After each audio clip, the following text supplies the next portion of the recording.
Welcome to the Calm Cockpit Podcast, the show that helps pilots think clearly, stay calm, and perform at their best when it matters most. Each episode delivers practical strategies, real-world aviation wisdom, and mindset tools that help create confident pilots and safe flights. Every pilot remembers their first and second, and sometimes even third Checkride, and most pilots have dreamed of sitting across from a designated pilot examiner and asking, what are you really looking for? Today on the show, DPE Chris Anderson joins us to pull back the curtain on what examiners are actually looking for. We'll also dig into the trends the DPEs are seeing in today's pilot applicants, from rising anxiety and perfectionism to growing pressure younger pilots are carrying into the cockpit. Together, we'll pick apart Checkride stress, nervous system regulation, the psychology of choking under pressure, and the mental tools pilots can use to stay calm when it feels like everything is on the line. The Calm Cockpit Podcast starts now.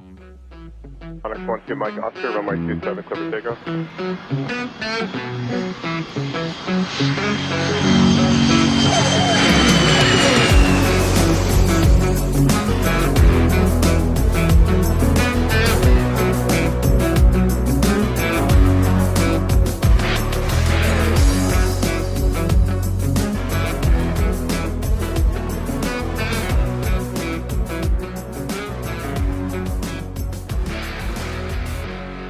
Welcome, everyone, to today's episode. I'm Geeta Brown, licensed yoga and meditation educator and music educator with over 30 years of experience of teaching high performers how to improve their lives and their performance, but of course, without adding stress. And I'm also a midlife student pilot. And I'm John Niehaus, corporate pilot and flight instructor.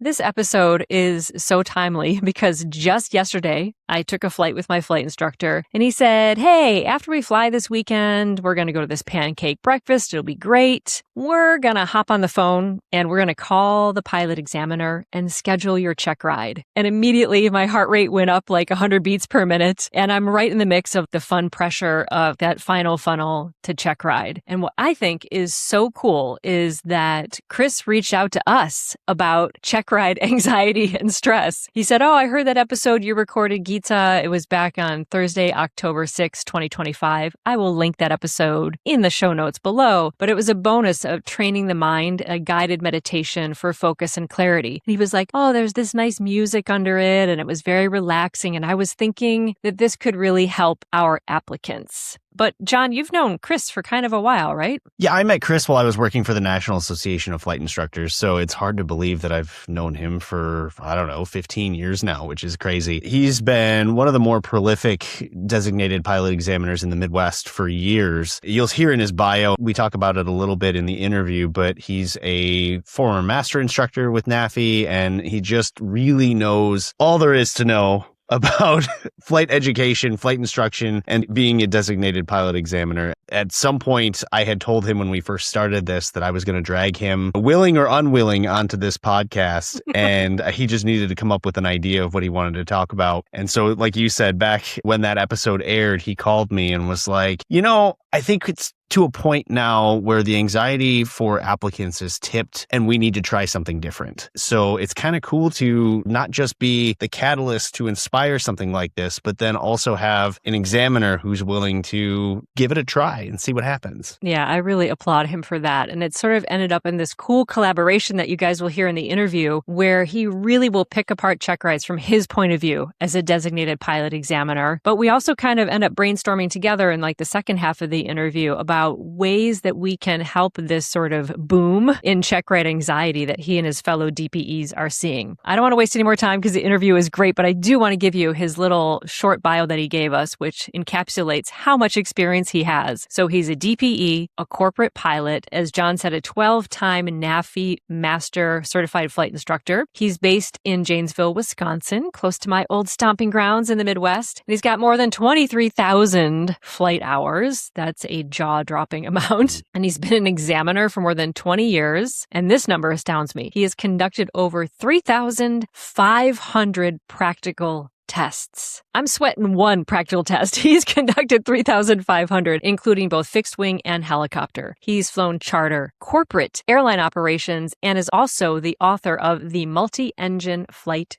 Training guide. You will hear his vast experience in this. What I love about him is he is an active learner too. He came on the show wanting to learn as much as he was going to share, and I think that's really remarkable. So enjoy this interview with Chris. As usual, John and I will meet you on the other side for a little wrap up, and we'll also give you a little more info on the bonus episodes we sort of created with Chris's guidance that we hope will help people in their preparation towards Checkride and improving your performance under pressure. So lean on in for a great conversation. And after this, you may never look at a Checkride in the same way again.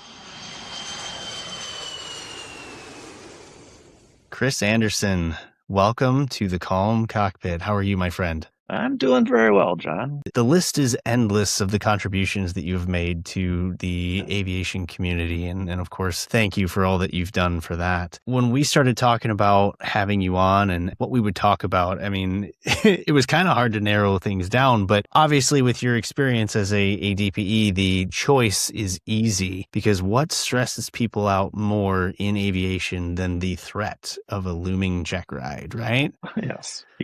And it Everybody seems, gets nervous. no matter how many you take, it still doesn't really go away.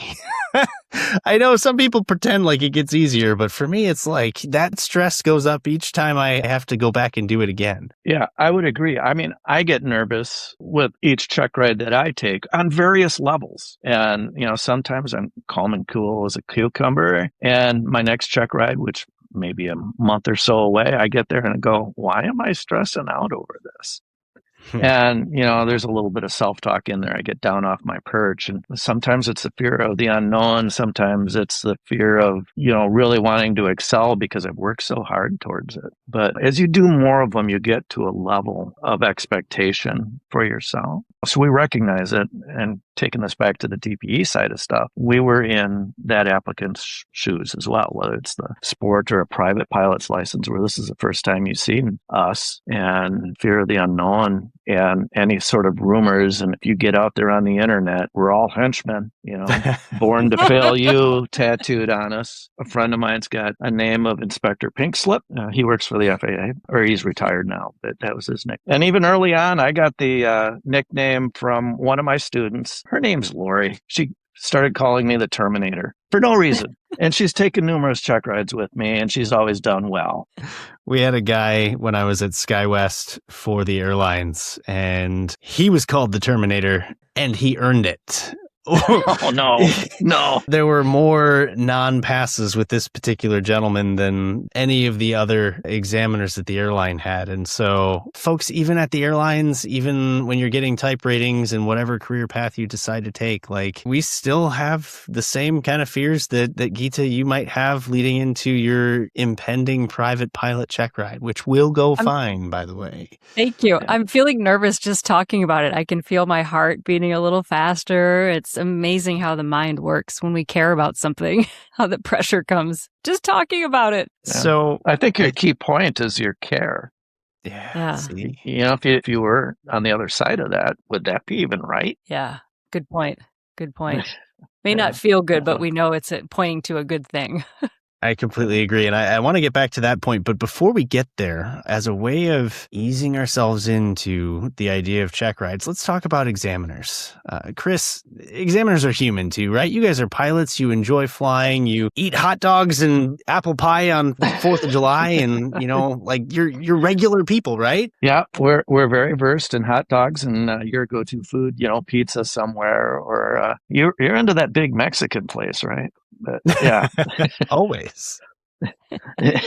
So, the thing that people, and maybe even some examiners forget, that we all started on the other side of the desk. We all sat there waiting for our first check ride. And I can remember my first check ride. I actually had to fly to a different airport that I hadn't been to before. And Field Morey was the examiner. And Field's this tall guy. And when you're 17 years old in 2 weeks, this guy's a tower of a guy with a reputation. And I just looked at that. It was like looking up at a mountain going, oh, no. Field was very good.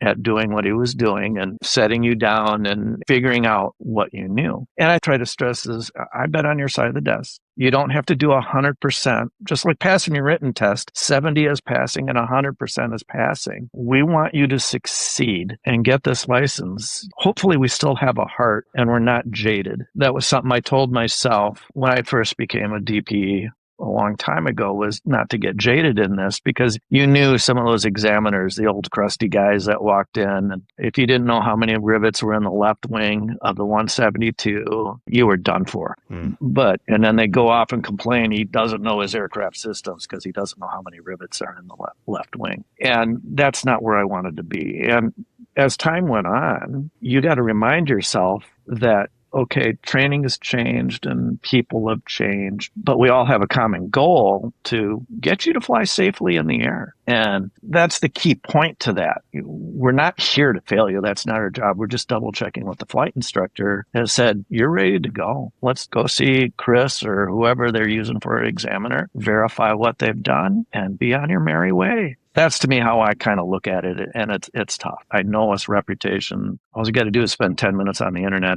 anywhere, and you'll find lots of lines bashing that we're all out for the money, whatever the case may be. To me, that's bothersome because we're not that way. We're definitely not. Yeah, I think that people forget that, like you said, just like an instructor wants you to be safe, they're training you to a certain skill level to kind of protect yourself from yourself in some cases. To an extent, an examiner is doing the same thing, right? Like if you were to just give somebody a certificate that they don't deserve, the risk is that person feels confident when maybe they shouldn't and goes and does something that is going to hurt themselves or someone else, right? Like there's a lot of responsibility on the examiner side to protect you as the student. Yeah. The last thing we want to hear at all is one of our applicants has been involved in any sort of accident or incident. The FAA watches us too. You know, they keep track if there's an accident, especially on somebody who's been issued a certificate in the last couple of years, that they're going to go back and talk to the examiner and the instructor about it. And you put the ACS and the FAA side around, we're all human. We don't want to see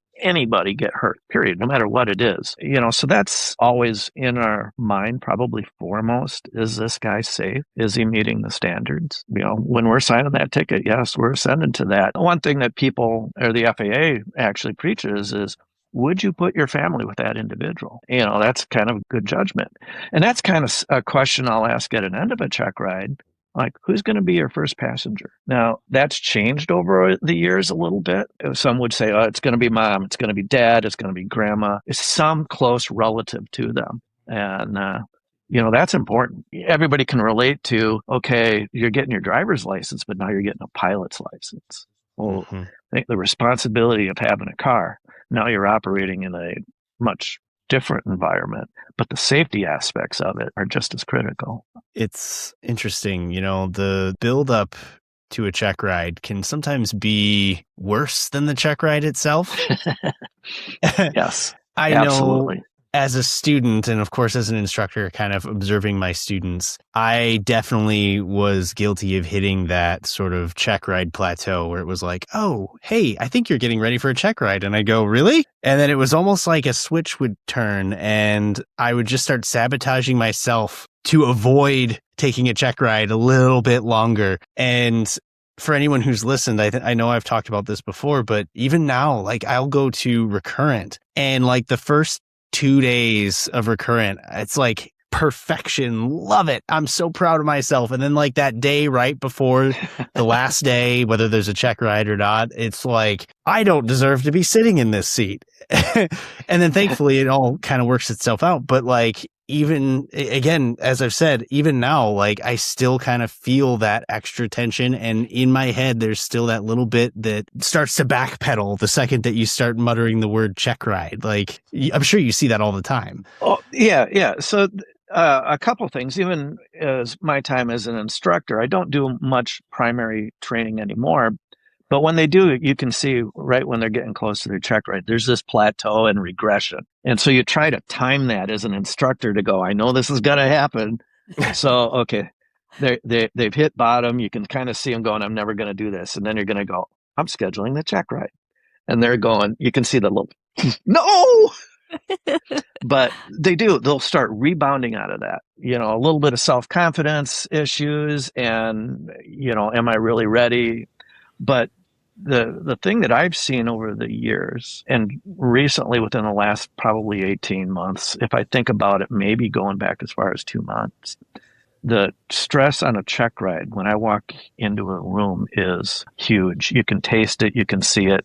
I've used that example of walking into a smoke-filled room. It's oh no for me because I realize the level that they put themselves on. And then you got to spend some time to back them away from that shelf, kind of bring them down to get that heart rate down, to get that anxiety down. Just you recognize it right away.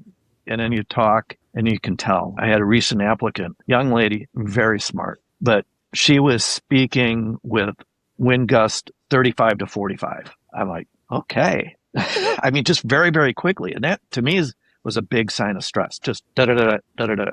Okay.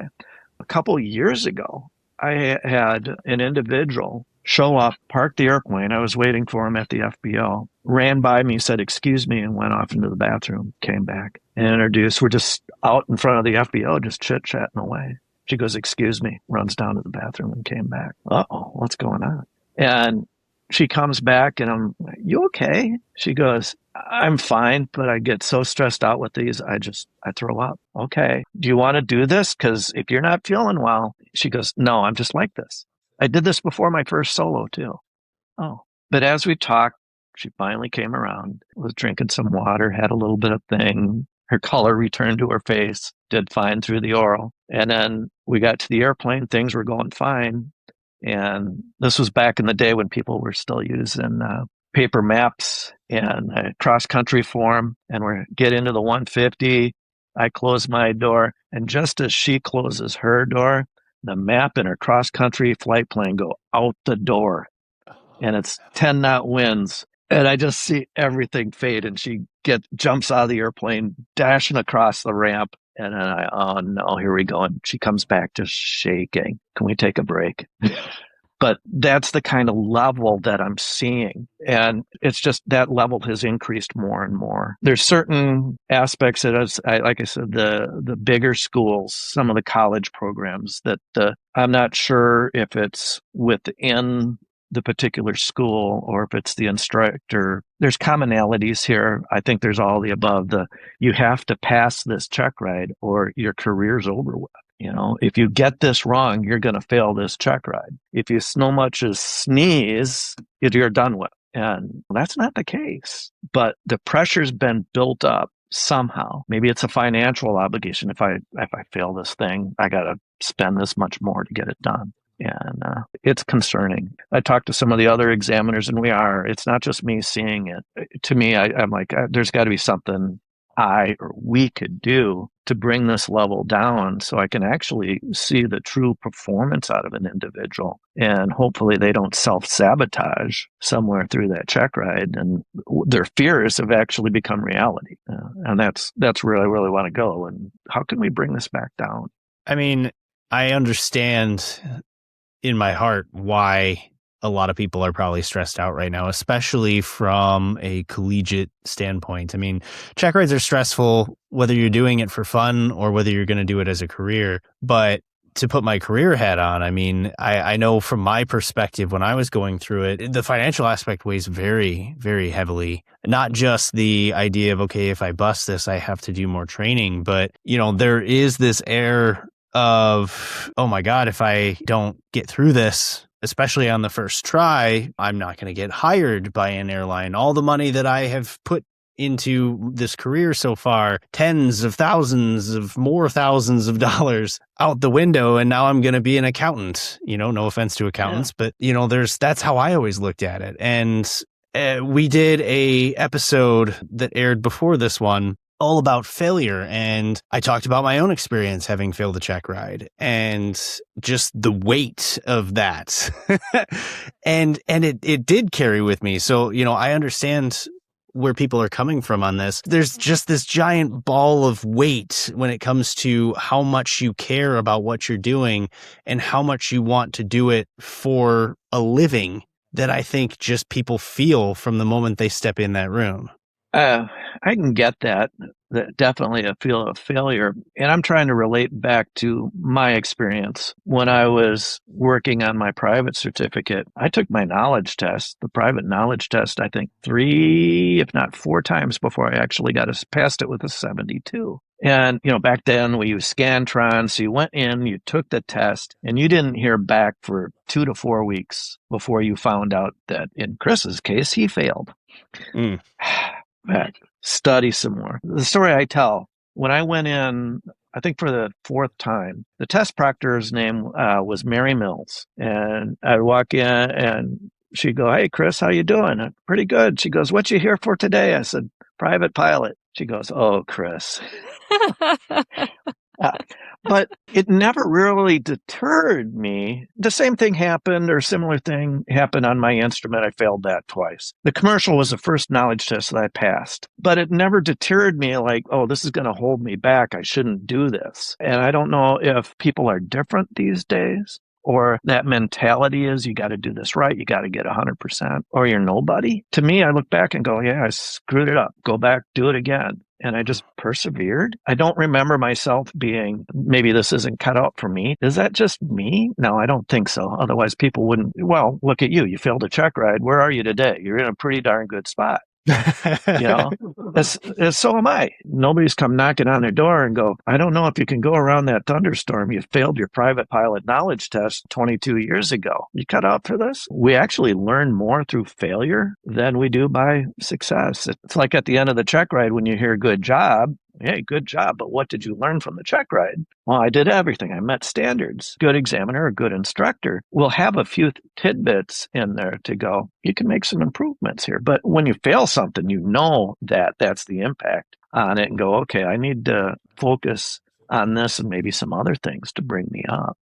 It's very rare that I outright see somebody who is not able to be a pilot or shouldn't be taking a check ride. One of the things that I have seen, because I do a lot of outreach and mentorship through my alma mater, and I do it through the company that I work for. We actually kind of created a little outreach position, and I am privileged to be a part of that. Having gone back to the university and talked with them and seen the students that are there, and I'm the first to tell you that I'm not qualified to talk about generational differences. That I know for sure. But I can tell you that these kids are so darn smart. And what I've seen in aviation, at least through my little part of the world, is that because of the demand of everybody wanting to be a pilot now, because of the pilot shortage and some of the different things that have gone on with the growth of the industry, the standards for the university have skyrocketed. I make the joke, they wouldn't have accepted me. My GPA was not good. Well, it was good, but it wasn't good enough. I think I graduated high school with a 3.6. And now you can't get into the aviation university unless you are 4-pointing. And then you've got a 4-point in your first semester or first year or whatever to then get a flight slot. I'm not that smart. And so what we're finding through talks with the chiefs at the university is that these are the upper echelon of kids that are flying. And because of how smart they are, maybe they haven't quite hit as many of these stumbling blocks along the way. And you hit a check ride and it's difficult. And maybe it's one of the more difficult things they've encountered. And that is creating this additional ratchet turning up the stress. Are you seeing that at all? I mean, I know you mentioned the larger schools and the university type things. Is that kind of the feeling you're getting? Yeah, it is, especially at that level. The individuals that are high achieving getting into these programs, are they setting unrealistic expectations? I got to be 100% on this test and not get anything wrong. Therefore, they're overstressed about it. I reached out to a couple of people and asked, what could this be? And some of them did say it very well could be generational. Older people that are doing this for fun are less stressed in general. They'll often tell me that they haven't taken a test, or anything like this since high school or working in college. But it's not the same. It's not the same. They want this for different reasons, more so than making it a career, or they're not in that same environment as these other individuals are. If I look back on the last months of check ride, which I've done 15 this month, I would say 10 out of those 15 were of the high stress value right now. I mean, so much of this we've focused on just the idea of check rides that can be scary, in true calm cockpit style. Let's flip that on its head. And it's kind of like having a pet. They say that having a pet is the greatest joy and sometimes the deepest sorrow at the same time, wrapped up into one. A check ride can be the same thing. When you work so hard for an outcome and you achieve that outcome, it is the greatest joy. God forbid something happens, then there's something to be learned there and some of the things that we've already spoken about. But let's talk about like those that are successful. I want to focus on that for all of our listeners because I think that's what everybody wants to know. How do I pass a check ride? So like you've seen hundreds of applicants. What are some of the things that you see, trends that you see in common with those that are successful? Are there certain things that people do that help them push through all of the things that we just spoke about for the last, however long it's been and achieve that flagpole raising moment? I think there's three things right off the bat that come off to my mind on what makes a successful candidate. One is the individual themselves. What's their motivation? Where's their heart at? And how they apply themselves working towards this goal. The second thing is the instructor. You can lead a horse to water, but you can't make him drink, but you still need somebody to lead that horse to the water. So there's that partnership right there that works together to make a successful candidate. And the third thing that throws in there is some sort of support structure, whether it be the flight school, where there's a group of community in there, where there's support, whether from home, whether it be from the parents, or maybe an EAA chapter or a good, strong mentor. It's actually a joy because they're immersed into this part of aviation. And then, most of this is on the applicant or the pilot themselves. We got to apply this and learn this. That really takes a lot of dedication on their own part. And if they've got a supporting instructor and a supporting, foundation all the way around, that helps bring all that down and they know their stuff. So when we can sit down and we can have this conversation, it actually flows very, very nice. And that flow comes out. Most examiners are scenario driven. One of the scenarios I use for my private pilot is you volunteered for Pilot and Pause to take a fluffy little puppy to its forever home. And people love that little thing. That's fun. It kind of gives. And so, hey, can we do this? And that little scenario in and of itself kind of reduces the stress. And I even carry that into the flight. Hey, the fluffy puppy got out of its cage and is running around the back of the airplane. Really, I can't believe this is happening. But Chris is having fun over there on the right-hand side. And that's what helps, too. A little bit of humor in there, a little bit of the scenario. Going back to your question, I think it's the having a good core foundation underneath that. There's a few things that everybody talks about. Number one, stop studying the night before because you're not going to remember it the next day. The number of times I heard, I just read that last night. I'm like, yeah, I told you not to read that. And have a nice dinner. If you're of age, please don't go out and have a couple of beers. Don't do that. Have a nice, relaxing evening and go to bed. Those are the standard things that I kind of think. But I think there's more to it that we can add to this. And that's one of the things where I came for you guys on this.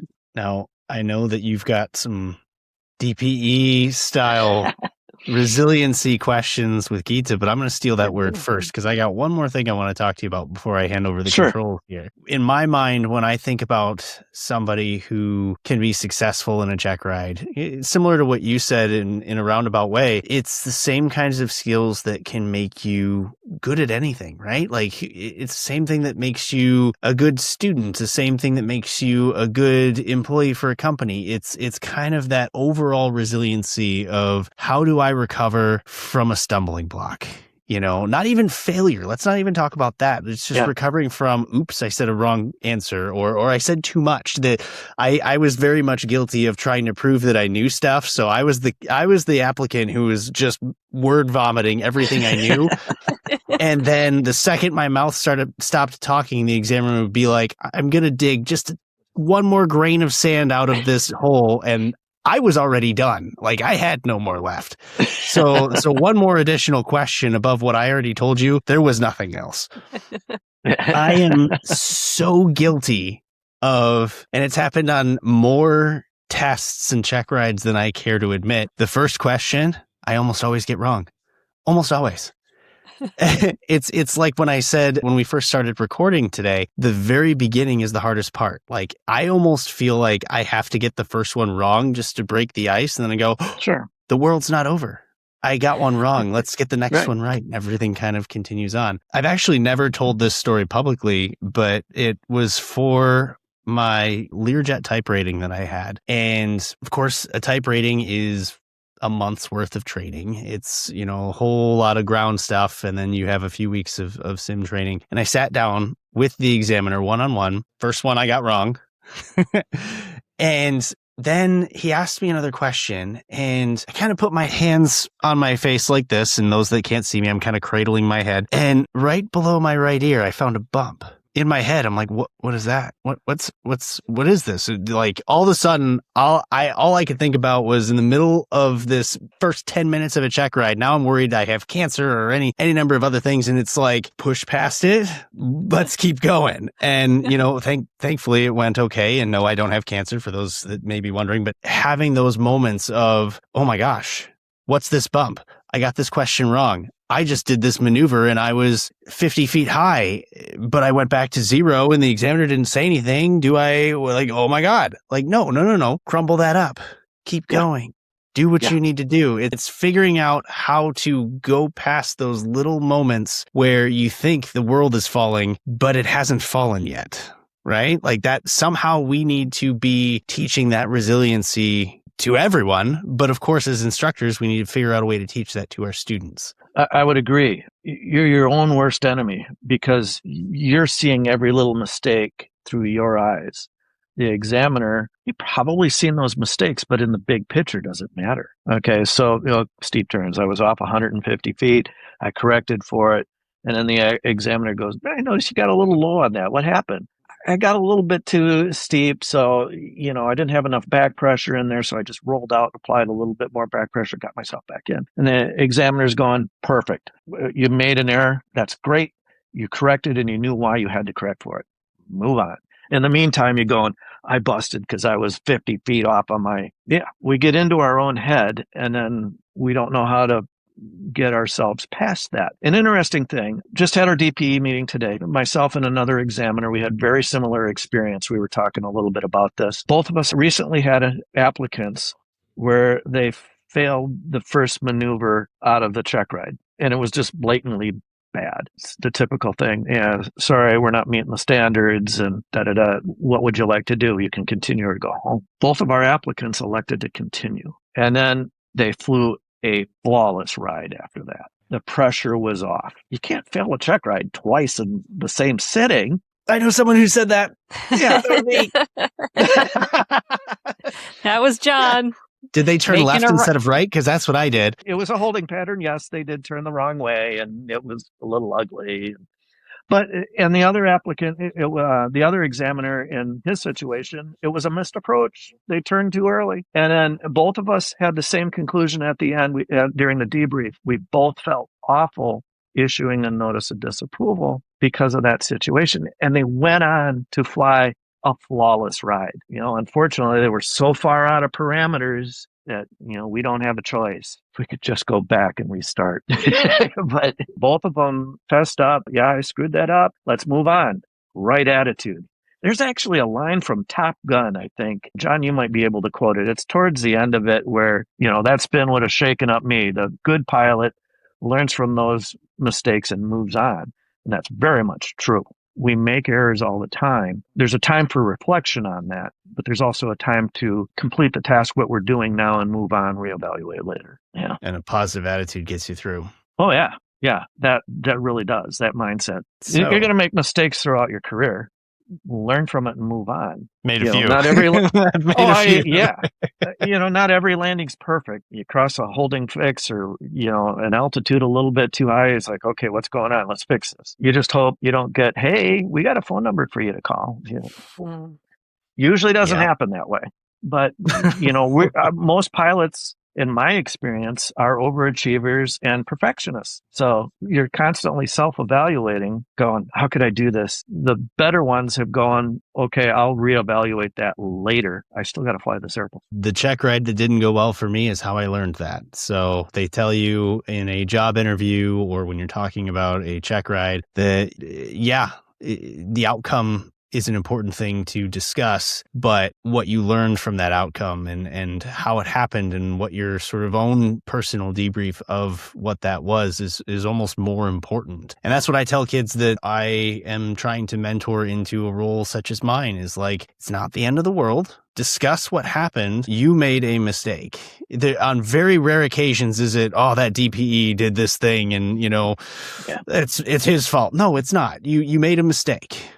But what did you learn from it? How did you recover from it? And I learned my left and rights. So I got that going for me. I appreciate all of this. I think that there's a lot of nuggets in here for those that are going to take a check ride or have already and will eventually take another one. I think that just understanding that we're all stressed. You mentioned community, the idea that the community of those of us who are, anxious about check rides, it's a thing and it's okay. It's okay because it is something that you care about and it is something that's important and it is something that keeps you safe. And in most cases, 99.9% of the time, if you trust your CFI and your CFI was a good one, which hopefully they were, the majority are, they wouldn't have recommended you for something if they didn't think you could do it. And that's, in my case, one of the hardest things to remember is just that I worked hard. And whether I believe in myself or not, certainly there's an important piece to that. My instructor believes in me. And if you can't believe in yourself, hold on to that nugget. And I think that'll get you through. Now, as we shift gears here, I know you've got some questions for our resident meditation and yoga expert here. I'm going to pass over the controls. I think that these are some wonderful questions that will help people as they kind of gauge their own sort of introspective, if that's the right word, of where they're going, what they're doing, and what other people are going through. Sure. I've listened to you guys since day one, and what you guys put out and present is very much in need. And it's something that doesn't get emphasized. And I've told you, John, I've sent you texts or we've talked, what you're doing is cool. And I appreciate that 100%. But what got me going is I was driving to work. I got an hour and 10-minute drive to work. And so that's when I listened to my podcast. And I got a bunch of them. Well, one of Gita's abbreviated one, you're basically bringing yourself into awareness. You had a little bit of some really nice music in the background, and you're talking about just getting your body in alignment and thinking about your breathing, you're in and you're out. The bad news is I was in my truck on my way to work and I'm going, man, this is really relaxing. And you even say, don't be doing this while you're driving. But then it hit me because the following week I had done like 4 check rides, and 3 out of those 4 check rides, stress and anxiety was through the roof. That got me to thinking, would something like this, bringing yourself into the present, bringing yourself into the mindfulness, the awareness, help with these? Because the stuff that I've learned on your shows, I just went and had my physical last week and I could tell my blood pressure was up. So I'm sitting there in the doctor's office, feet flat on the floor, blood pressure cuffed, hooked up, just relax, inhale, doing that. And it works. It works. I go, there's got to be something here. And so I called John, we got to talk about this. And then, Gita and I talked a little bit, and that's where I want to go. Is there some preparatory stuff that starts a little bit farther out to help bring this down? Recognizing that this may be a trait within you, or even if it's not, and then realizing once I work up to the point and I'm waiting for the Terminator to come knocking through the door with his tattoo, "Born to Fail You" on the thing, to help me bring me back down into the present so I can knock down the heart rate, the cortisol, the blood sugar increase, and all that other stuff so I can perform more realistically to my level of performance. Big question. What can we do? What can we do? I do? What can they do? Just take one slow, deep breath. How about let's do it right now? Take a slow, deep breath in. Hold it at the top. Full emptying exhale. Exhale all the way. Let's do 2 more. Slow, deep breath. Fill it from the bottom to the top. Whatever pace, you don't have to follow mine. And whenever you're ready to exhale, you just do a little slower exhale. Doesn't even have to be slow, just slower. And then your last exhale, think wide and deep. As wide and deep as it wants to be. No forcing it, just allowing that to happen. And when you empty this last one, if you can empty it through the nose, awesome. If not, through the mouth, no worries there. And then when you're done with that last exhale, just sit for just one moment before doing anything else.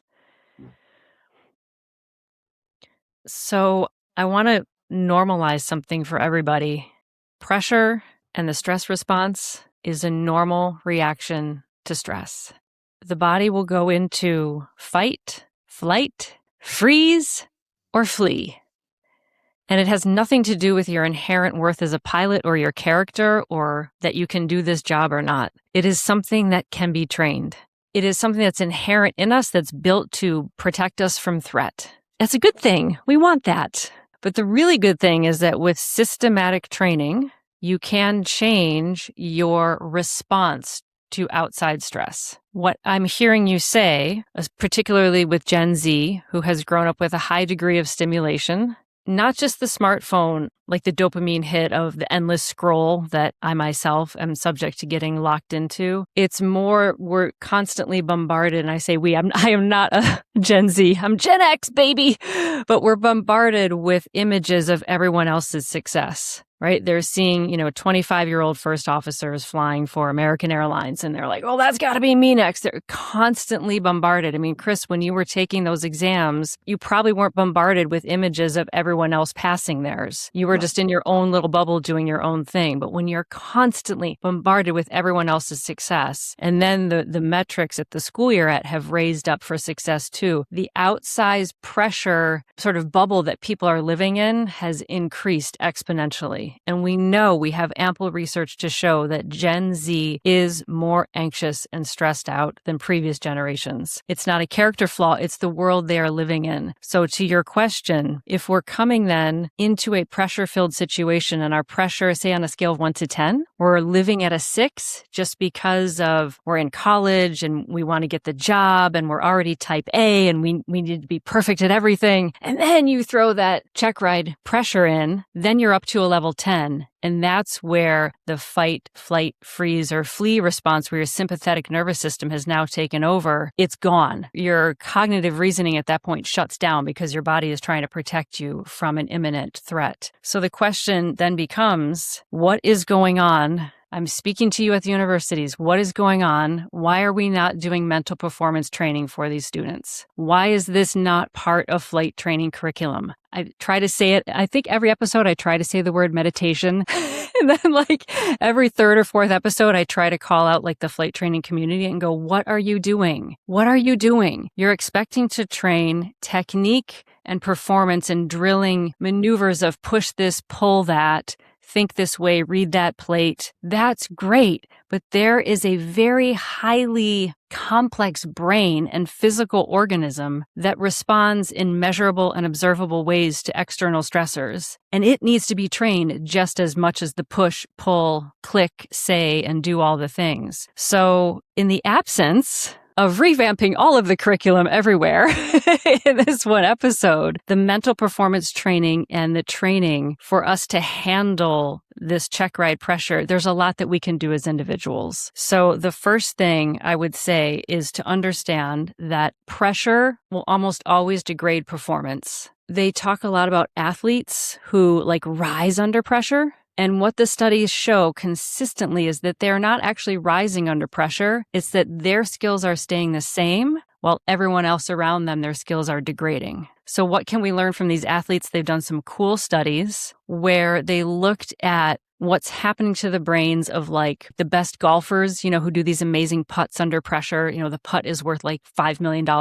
And the ones who were choking, the pressure raised their self-consciousness to such a level that the things that they were normally able to do on autopilot, their brain was now narrating and saying, put your finger here, too much pressure there, just like you guys were describing. You start getting in your own head. And they started narrating skills that should have been automated. And then they said, okay, we all know this is a problem, right? You guys said it, we get in our own head. So then they said, okay, what are the studies and what can we do to reverse that process? And it was a process of gradually introducing the pressure of being watched while you perform was one of the only ways to get over that. Because what happens is we tend to think, us perfectionists or recovered perfectionists like me, I'm not always recovered, but sometimes I am, is that we tend to think that more work and more study and more training is just going to make it better. But the weird thing about a check ride is you're doing something with the Terminator sitting next to you watching you do it. And that's the pressure piece that makes the skill degrade. So when we're training, we need to have regular times where we are being watched and observed, whether it's a GoPro recording you that you know someone's going to watch later, or you're flying with a friend and I say, I want you to sit there and look stern, or do it like what we do in music. We do a lot of mock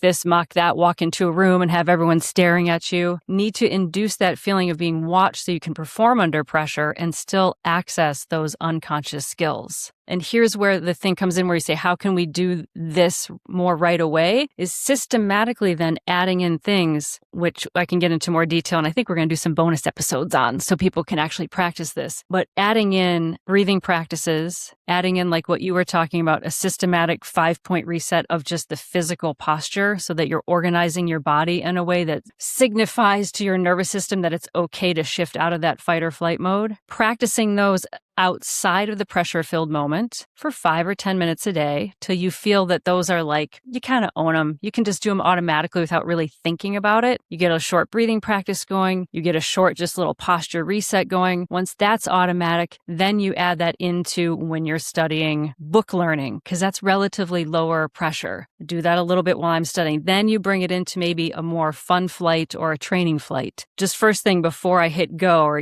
before whatever the first action you would do before I put on the headphones, I just do a 30-second, just little centering. And you gradually keep weaving that into your practice until you find a flow for yourself that works. Maybe it's before every maneuver. It's just one deep breath, or just feeling the feet on the floor, or even just wiggling the toes, where it's so ingrained that it's become a part of your standard operating procedure that, like for me, I know when I release my hips, automatically my whole body goes into alignment because I've practiced that. It's like a trigger then for my nervous system to shift out of that fight or flight, or at least dial it down a little bit so I can still manage my executive function and do what I need to do. So the answer is to slowly and progressively have things outside of aviation that you're training. I recommend breath and a body scan because it's easy, portable. You can do it anywhere. No one even has to know you're doing it. It's totally accessible. And then slowly introduce that into the training and slowly add the pressure situations where you're just doing little sprinkles of that. And gradually over time, your default setting then goes from, instead of full freak out, to at least manageable, because we don't want to be totally thinking that we have to be so relaxed and chill. Like, that's not the state you want to be in. You want to be a little focused, a little edge, a little like ready to go. So we don't want limp noodles, flying around as I'm so relaxed. This is just totally fine. That's not realistic. It's a little shorthand way to dial down the environmental stress bubble that I'm saying people are finding themselves in, because you're doing little things daily to dial down your stress response, and then systematically practicing that under pressure so that it becomes a skill you can access. There are no shortcuts, people. People say, what do I do when I'm having a helmet fire? I'm like, well, whatever you have been training yourself to do is what is going to happen. So it's not a fix-all. You have to take responsibility for your responses to things. And quite honestly, if anyone is listening and they're an instructor or you're teaching in the collegiate environment, please consider doing these types of things, or follow Tammy Barlett, who does amazing mental performance training, because it's doing our kids a disservice to set them up to fail without acknowledging that they're stressed. They're not being trained in how to manage that. It's normal to be stressed. It's not normal to just ignore it and pretend like it's not happening and that you should just grit through it, because it doesn't work. Eventually it comes bursting out. That was a long answer, but I hope succinct enough that we can kind of move from there. Actually, I like that. And you just rephrased right at the end, for my understanding. So a gradual increase in the pressure while learning these, what's the word to use? Awareness techniques or relaxation techniques. A lot of times it's nervous system regulation. quite honestly. Because what we're experiencing when we have that like choking under pressure, or we have that extreme fight or flight, or like John saying that hyperfixation on, oh my God, there's something on my jaw. What is that? And the brain is just running. We all have a wonderful nervous system. Ordinarily right now, primarily the parasympathetic nervous system is functioning, which is responsible for resting, digesting, sort of casual, just beingness, right? Hanging out. When we are in that fight, flight, freeze, or flee, wow, that's a mouthful. When we're in that response, that is what, dials up the heart rate, the blood pressure goes. We have this whole cascade of neurochemicals that happen, cortisol spikes, the quote unquote stress hormone. Lots of things happen that make it incredibly difficult for our executive functioning to happen. When we do things like, let's just take the slow, deep breath, for example, that slow, long exhale, it's not just like feel good moment. It actually has a biological mechanism that it stimulates the vagus nerve. The vagus nerve is the largest cranial nerve. It goes from the brainstem all the way down through the throat, all the way down to the diaphragm, which is the big, thick muscle that connects on the bottom of the ribs and also innervates lots of other areas in the nervous system. When that vagus nerve is activated through that long exhale, you know how like you kind of draw your belly in on an exhale? If you really think about it, the belly kind of goes in. That action in the belly actually travels up to the brain and tells the brain to dial down the stress response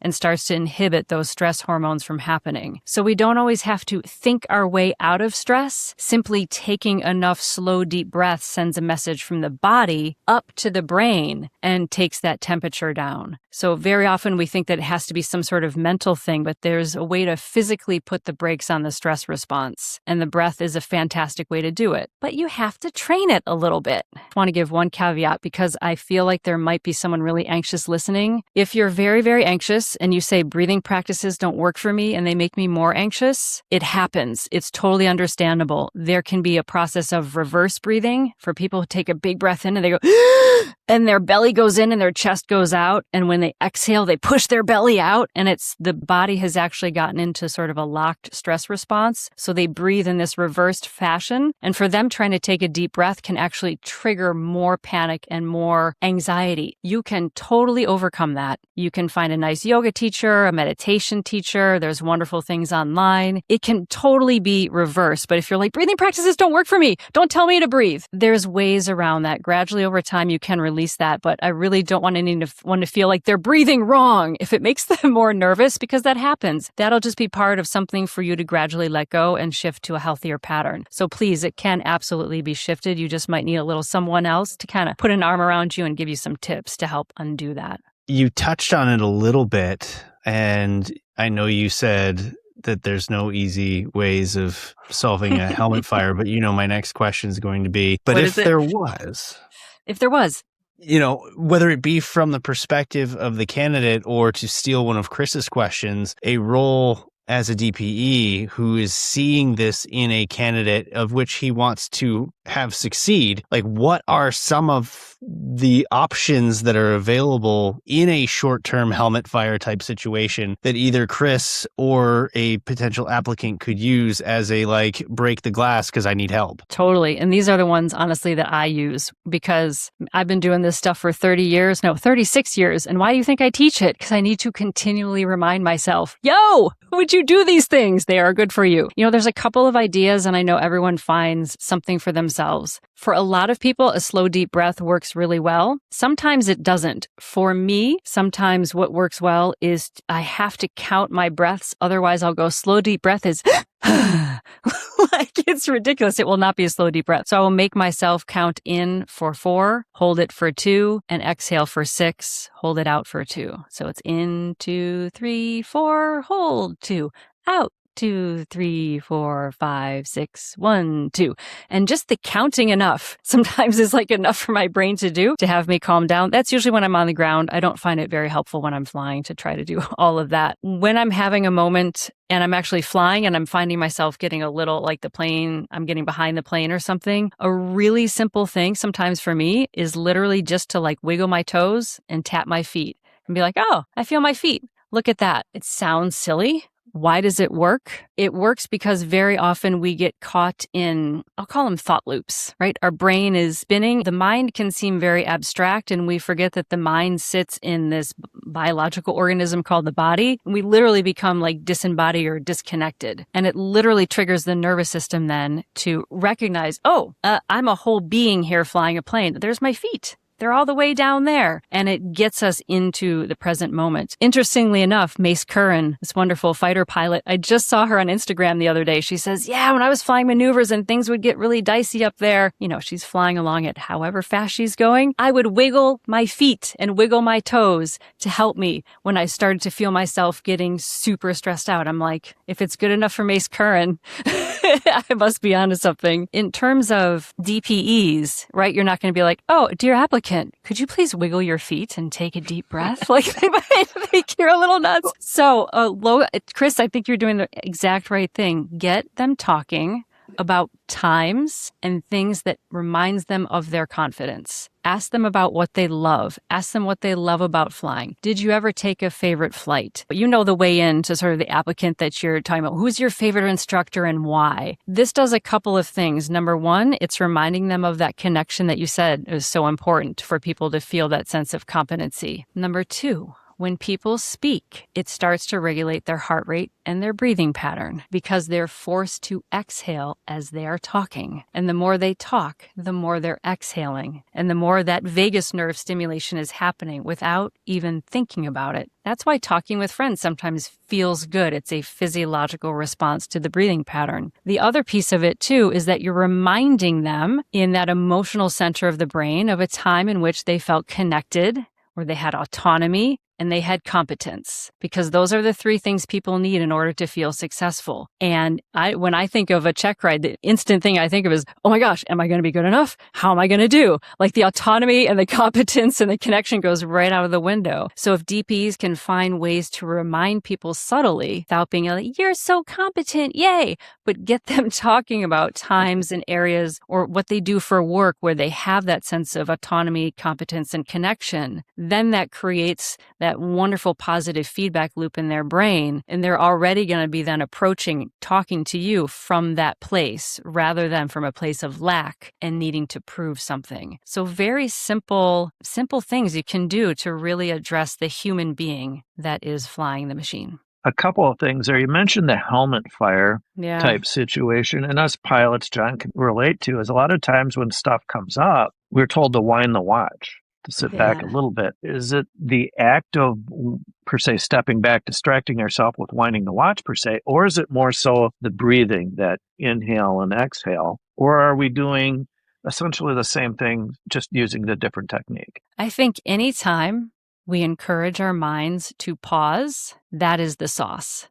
John also said to me once, is it a 1 sip of coffee problem or a 2 sip of coffee problem? And I love that. I actually remember that when I fly, because that is the crucial thing. And they teach us all the time in yoga. And my friends who are devout Buddhists and Taoists talk about it as well. That is the pause that is the power, because we are giving ourselves in that pause a chance to accurately assess what is happening instead of action and reaction and then getting caught in this loop. It's the moment of pause helps us to see more clearly. And this is where the neuroscience of how our brains works comes in a little bit. I will try to keep this very thumbnail version, but at any given moment, our brains are processing infinitely more information than we are ever even aware of. There's wonderful books on this. I'll try to remember to link Malcolm Gladwell's book, Blink, in the notes if you want to read a whole book on this. But our brains are processing so much information, and sometimes we'll have that feeling like we're being watched and we don't know where it's coming from, and then we turn and someone's looking at us. Well, that's because your auditory field caught that up and your brain is interpreting it, but your thinking part of your brain, the cerebral cortex, is so freaking slow that it's going to never even get you the information that, hey, Timmy's standing over there in the corner, but your brain is actually seeing that information. So the pause, and we also have that same thing happens with auditory stimuli. Most of us are more echo thinkers. We don't know we are, but a lot of us hear someone say something and right away we replay it in our head, and that's what we're actually listening to. It happens so fast we don't even know we're doing it. So the pause is crucial. especially in an airplane where so much is coming in. It allows the brain to process it, but importantly allows the cerebral cortex, the thinking part that is going to direct our motor planning of what we're going to do, a moment to assess what has actually happened. Our brains are incredible. And sometimes they need processing time. They don't need us to do more pushing and pulling. They need us to pause so that we can react appropriately. So that pause helps clarify, maybe even in the case of when we're doing the ground and the question's asked, maybe to repeat that question. Would that serve the kind of the same Possibly. purpose of that gives that pause in there? Possibly, sometimes even silence. I like to do, as for myself as a teacher, I love to do a lot of like nonverbal silence, because sometimes if I'm a teacher and I ask a question and I see the kid is like processing, thinking, if I'm just sitting there staring at them, then it induces more stress. Sure. But I'll just do something like I'll have a sip of coffee or subtly turn my body away, be very non-threatening, or reach down and get something off the floor. I don't need to. I'm literally just doing it to back off of that pressure of like looming over them to like play that again, and just literally creating an environment where there is a bit more space, if that makes sense. It does. One of the other techniques that I've used, and I've done this for years, was the mantra when I can sense that things are tightening up with the individual that I'm flying with, is relax, breathe. If things are going a little bit more stressful, relax, breathe. Fly the airplane in kind of that tone. Yeah. Just don't jump up, but using a set tone and a relaxed breathe. And you can watch them take their hand off the yoke or the helicopter or the cyclic or the collective and release that grip a little bit. And you see them kind of do this a little bit. Okay, that every once in a blue moon, I'll have somebody that says, I don't need to hear that. It's every once in a blue moon. Is there another alternative to the relax and breathe that I could maybe say, or just be quiet and let them relax and breathe on their own definitions? Don't tell me to relax. That's how I took it. I'm just curious. Did you have the sense that those folks needed to relax? Is that why you were saying it? It's usually in the pattern, or I can sense the tightness. And usually the telltale signs is they got the yoke grip. Oh, yeah. I'm and familiar with that. I tease people that are flying Cessnas because on the back grip, they got the little finger marks. I said, those all used to be smooth. It's all you students pilots squeezing that plastic so tight. And I may do that on occasion. Yeah. Yeah. Well, we all do it on occasion. And if it's just like set back, relax, breathe, take a breath, or, we're kind of all repeating the same things now, but maybe some more of it, and realizing that these tools are available to the student to recognize that, okay, I'm getting a little tense here. How can I reset? Yeah. It's so interesting what you said, that the folks that you were really telling it to, and then you came up with a little resistance. Don't tell me to relax, basically. Being a yoga teacher, I've heard that many times. And in fact, it's usually the people who are so tightly wound, they come into my class like ready to hate the whole thing. And we'll laugh about it, many, many classes later as they kind of let that guard down. It can be very threatening for people, particularly anyone who's either grown up with trauma or they've grown up in a high pressure family household where relaxing was seen as being lazy, or taking it easy is seen as not being serious. People have a lot of psychological constructs that to be relaxed and take it easy means something about their capability. And very often those messages come from the family of origin that is just not okay. It's not okay if you take a day off. It's not okay if you ease back. It's going to mean that you're not a serious or capable person. So a lot of times that conditioning, if we tell someone like that to relax, they don't hear it as an invitation to just be themselves. They hear it as a threat to, I'm not going to be able to perform. It's kind of puncturing their ego that's getting them through the moment. So that's where a lot of times for us yoga teachers, sometimes I feel a little icky telling people just to take some breaths and it's going to be okay, because there are many, many occasions where I teach folks breathing practices and they end up in tears.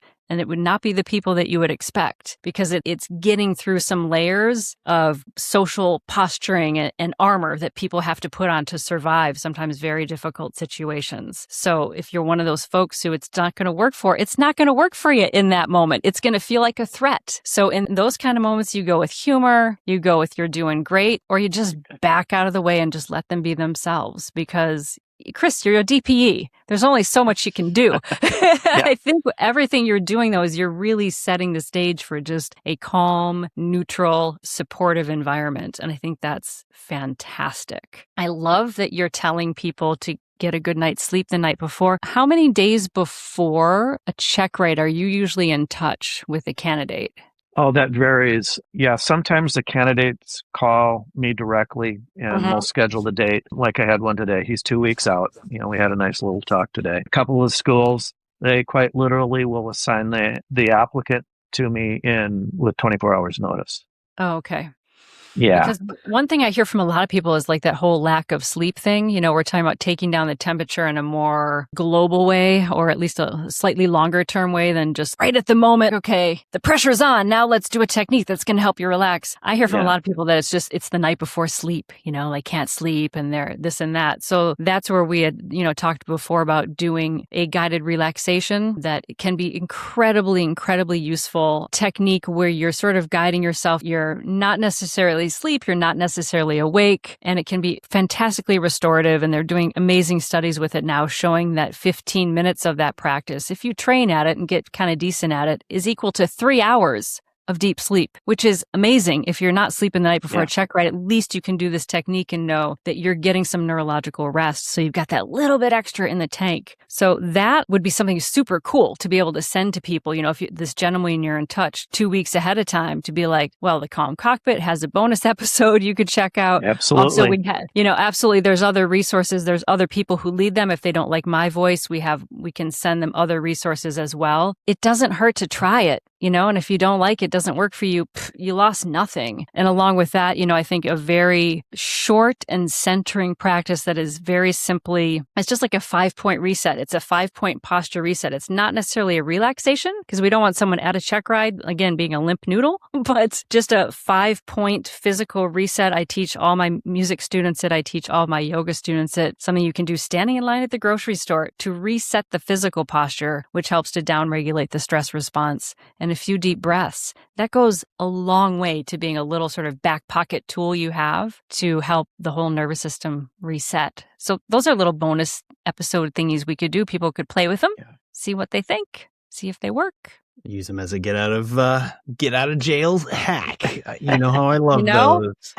When I hit bottom, I go to my recordings of my guided relaxations. Most days I can lead myself through it, right? I can just think of it. But when I'm really struggling, I'm just like, just hit play on the video. Somebody help me, because it really makes a profound difference. As an industry, we need to kind of address this all the way, not just for stress, for check ride day, but for my purposes, starting this out a few weeks out, getting the industry would be best for everybody. But starting a couple weeks out, trying to get them to regulate, become more aware of this as they're going on, getting up to the check ride. And then when they're actually physically in the check ride themselves, realizing the techniques of breathing a little bit, pausing a little bit to let themselves kind of reset and be in the moment and get their brain back focused and not distracted from it. That is really important. That'll help and drive this thing down a little bit. You're a great student.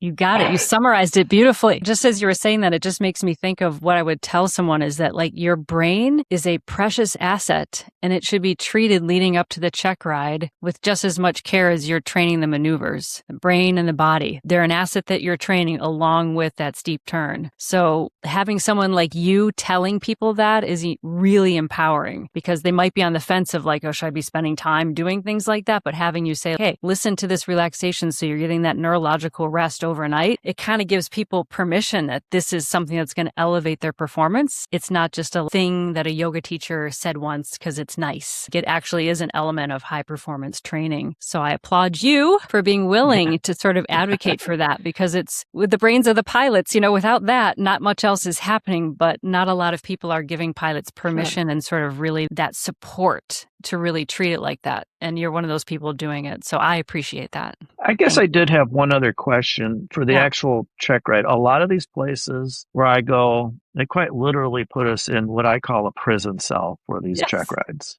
Cement walls, windows that are way up here, and we can't see out. Yeah. What kind of guidance would you kind of give for that to help kind of lighten this up? Because I can, in some places, influence this a little bit. We're going to feng shui the whole, we need some plants and some water in the background. It's so funny. I was just talking to a student the other day about that because they want me to come and teach in a daycare for at-risk kids. I'm like, well, that's great, but what room are you going to put us in? Because a lot of times, same thing, they put us in this really noisy room and the janitor comes through and is cleaning the room while the child is on the floor doing a deep relaxation. I mean, it's just, oh my goodness. So what can you do? I was thinking about this today, particularly at the private pilot level. I think it's different than like what you're doing, John. John, you're getting into a big fancy kit and flying for hours. But for a private pilot, we're not used to sitting and being asked that many questions for that long period of a time. And I've noticed even in training, I'm like, man, they keep us sitting for hours and we never take a freaking break, especially private pilots coming in. They haven't trained to be able to sit for 4 or 5 hours and just be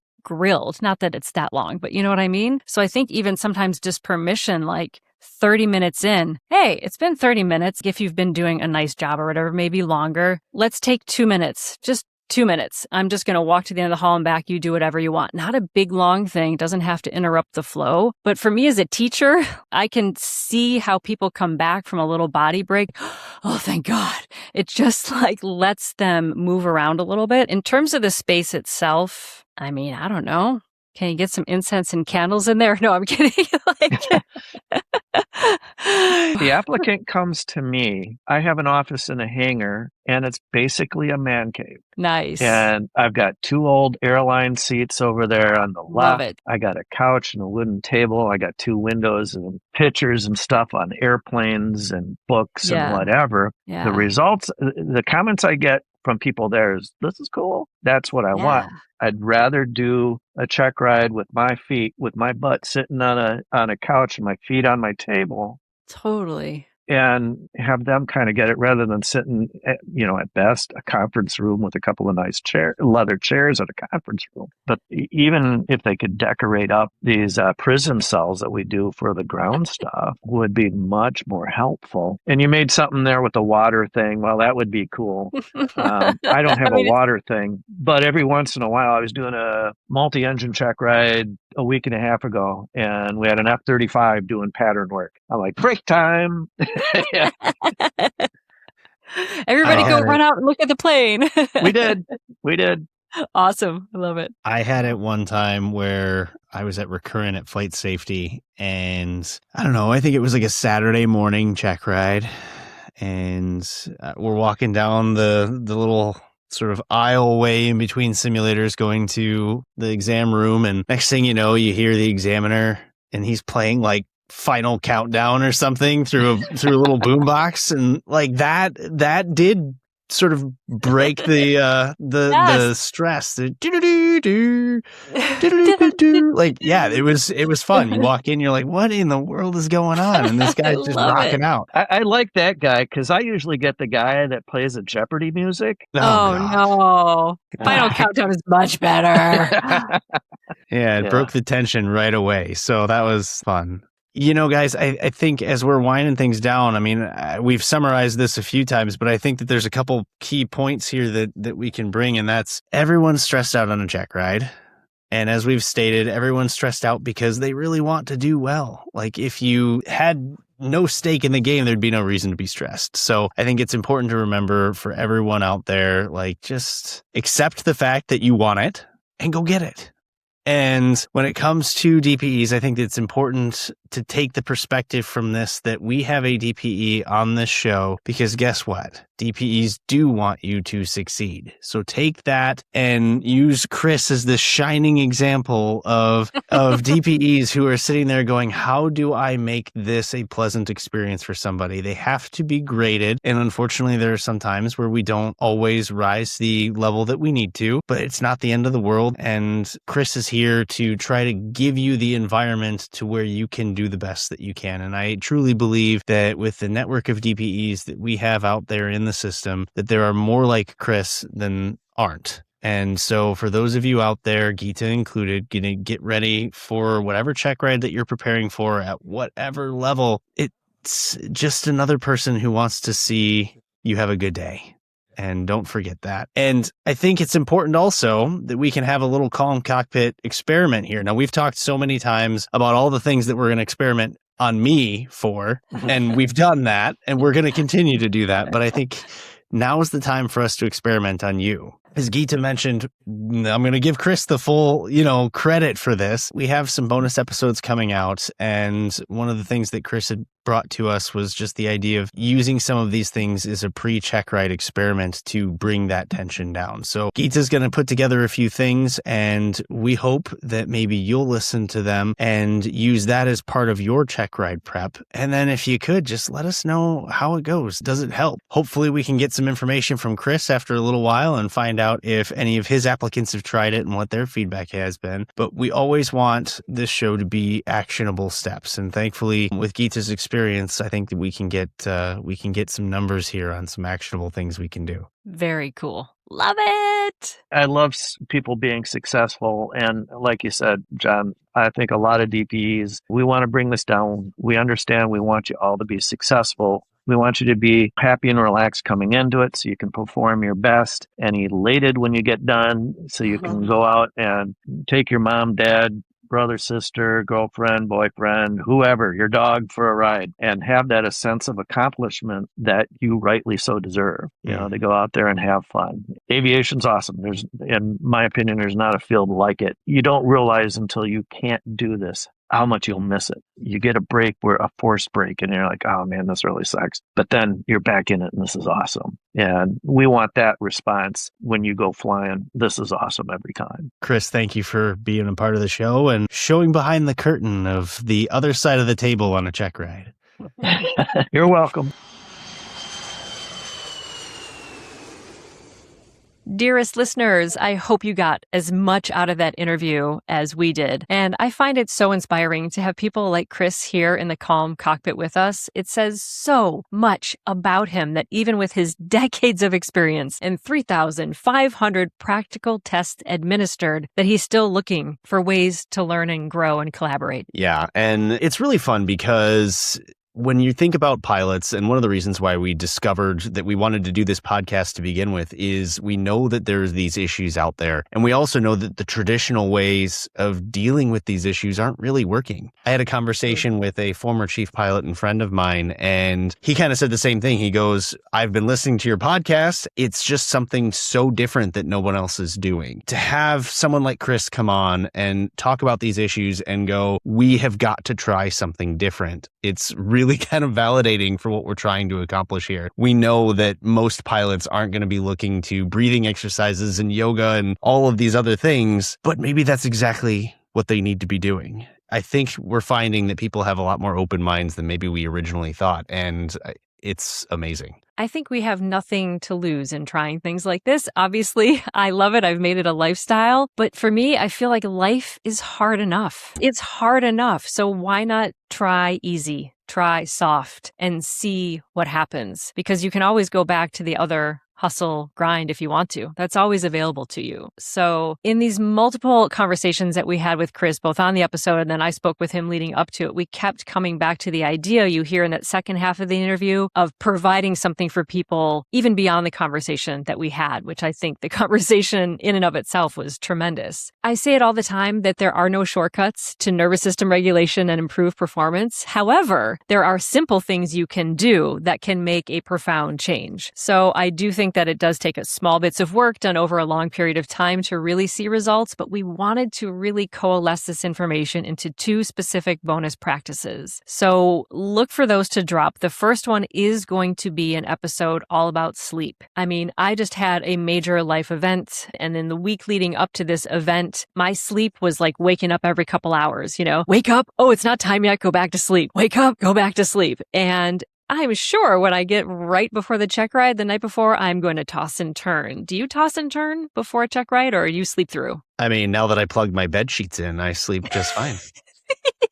You have your magical grounding bed sheets that are the cure for all wellness issues.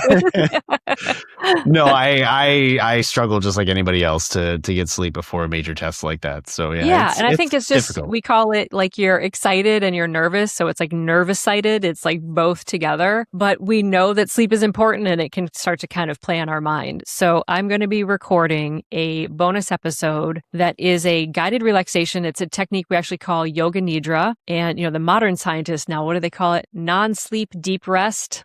That's fine. Whatever you call it, it's a systematic practice that helps us shift both our brain waves and our neurological functioning so that we are shifting into a more restful state. And the thing I love about it is that even if I don't fall back asleep when listening to one of these, I know that I perform better on the next day. A lot of times I feel like I did sleep, even though I never actually fully drifted off. So I'm going to record that nice, juicy 30-minute guided yoga nidra. We have another one that I'll link in the show notes that I did after our sleep episode that we did. And there was a bonus episode that dropped on March 12th that was called Want Great Sleep Tonight. It's a similar yoga nidra. I'll link that in the show notes. You can try that out. This one I'm going to record sort of with Chris's guidance is also a yoga nidra, but it uses a different technique. And some people like one technique over the other. It's all about finding what you like. I'm also going to link ones from Andrew Huberman because he does a great job leading them as well. And it's a different vibe, different feel. And you got to find one you like. Otherwise, if you're annoyed by the presenter or you don't want to listen to Gita, you prefer a male voice, it's not going to work. So